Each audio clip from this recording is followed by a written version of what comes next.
우리나라 사람들이 좋아하는 백석 시 한 편을 읽어드릴까요? 긴 시인데 이 시가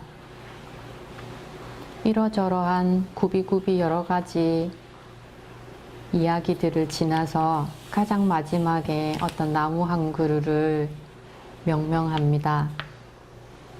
저는 본 적이 없는데 백석은 어떤 나무에게 가기 위해서 이 긴 시를 썼을까 들어보셨으면 합니다.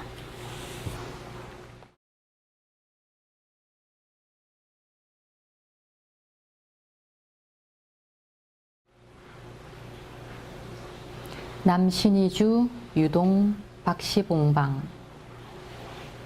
백석.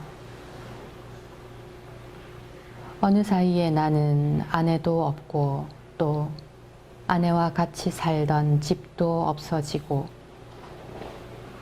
그리고 살뜰한 부모며 동생들과도 멀리 떨어져서 그 어느 바람새인 쓸쓸한 거리 끝에 헤매이었다.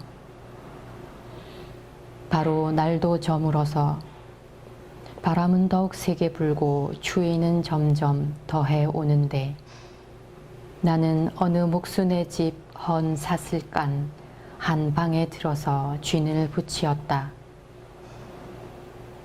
이리하여 나는 이 습내나는 춥고 누긋한 방에서 낮이나 밤이나 나는 나 혼자도 너무 많은 것 같이 생각하며 디롱배기에 북덕불이라도 담겨오면 또 문 밖에 나가지도 않고 자리에 누워서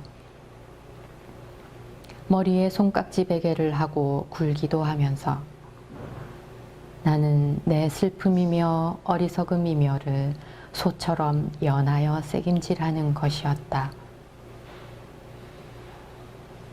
내 가슴이 꽉 메어올 적이며 내 눈에 뜨거운 것이 핑 괴일 적이며 또 내 스스로 화끈 낯이 붉도록 부끄러울 적이며 나는 내 슬픔과 어리석음에 눌리어 죽을 수밖에 없는 것을 느끼는 것이었다.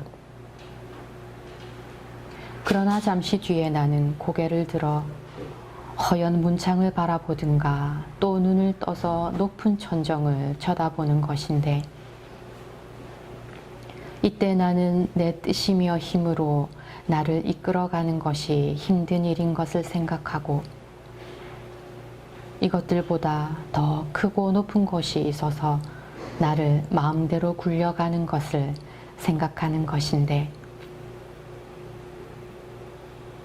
이렇게 하여 여러 날이 지나는 동안에 내 어지러운 마음에는 슬픔이며 한탄이며 가라앉을 것은 차츰 앙금이 되어 가라앉고 외로운 생각만이 드는 때쯤 해서는 더러 나주손에 쌀랑쌀랑 쌀랑눈이 와서 문창을 치기도 하는 때도 있는데 나는 이런 저녁에는 화로를 더욱 다가끼며 무릎을 꿇어보며 어니 먼 산 뒷옆에 바우섭에 따로 외로이 서서 어두워 오는데 하얀이 눈을 맞을 그 마른 잎새에는 쌀랑쌀랑 소리도 나며 눈을 맞을 그 드물다는 굳고 정한 갈매나무라는 나무를 생각하는 것이었다.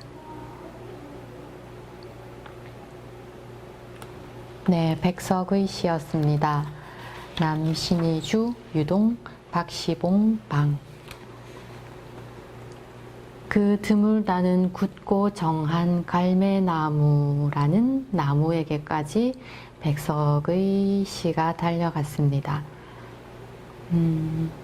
여기 각주에는 키가 2m쯤 자라는 낙엽 화렵 교목이라고 써 있는데 이것은 갈매나무를 떠올리는데 아무 도움이 안 되네요. 그런데 이 본 적 없는 갈매나무라는 나무는 백석도 갈매나무라고 하지 않고 갈매나무라는 나무로 써놓은 걸로 보아 생각만 해본 것 같기도 합니다. 그리고 그 드물다는 굳고 정한 갈매나무라고 해놓은 걸로 보아서 드물기도 한 것 같아요.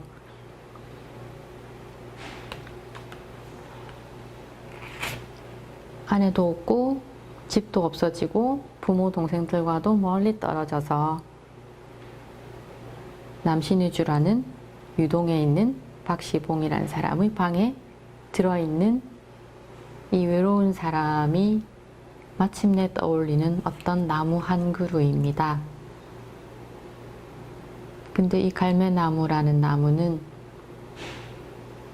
백석의 시에 힘입어서 우리 문학사에 그 드물다는 굳고 정한 갈매나무로 자리를 잡았습니다. 어떤 때는 시 한 편이 어떤 사물을 세상에 없는 어떤 성질로 명명을 하기도 해서